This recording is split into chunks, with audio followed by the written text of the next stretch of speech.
12 News is your local election headquarters, tracking the latest developments in the race to replace Congressman Jim Langevin. And for that, we are joined live at 4 by 12 News politics editor Ted Nesi. So, Ted, a big name was in Rhode Island this weekend. That's right, Brian. Kayla, Kevin McCarthy, the House Republican leader, came to Rhode Island on Saturday to headline a private fundraiser in Jamestown for congressional candidate Alan Fung.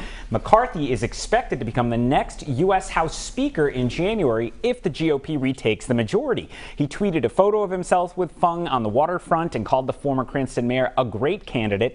Another sign Republicans in Washington have high hopes that Fung can flip Langevin's 2nd congressional district seat after 30 years it's been in the hands of Democrats. But Ted, political analysts are also saying that McCarthy's visit could be sort of a double-edged sword for Fung. No doubt about that, Kayla, and the best evidence for that came from the Fung campaign.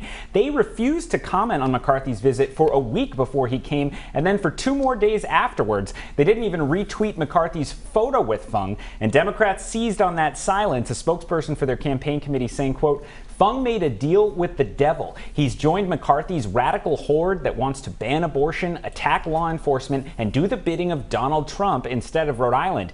But last night, Fung's campaign broke its silence, issuing a statement that said in part, quote, I won't always be with the mainstream of the party on certain issues. The leader expects nothing less than to put my constituents first. So you see the balancing act there, Fung trying to stay loyal to Republican leaders, but not wanting to help Democrats paint him as an ally of Donald Trump and Kevin McCarthy. And meanwhile, Ted, the front runner for the Democratic nomination in the 2nd district, also trying to address a campaign controversy today. Yeah, Brian, this is about residency. General Treasurer Seth Magaziner has been on top in polls and in fundraising, but he's faced persistent criticism from opponents because he doesn't actually live in the 2nd congressional district. He's lived about a mile into the 1st district, which David Cicilline represents.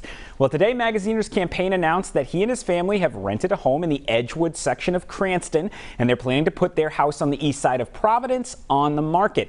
And while we're talking about it, viewers may have seen Magaziner's new campaign TV ad where he's shown in front of a house with his wife and baby posing. His campaign tells me that house actually belongs to one of his supporters in West Warwick. Keeping an eye on the details there. 12 News politics editor Ted Nesi, thanks for joining us at 4. Thanks, Kayla.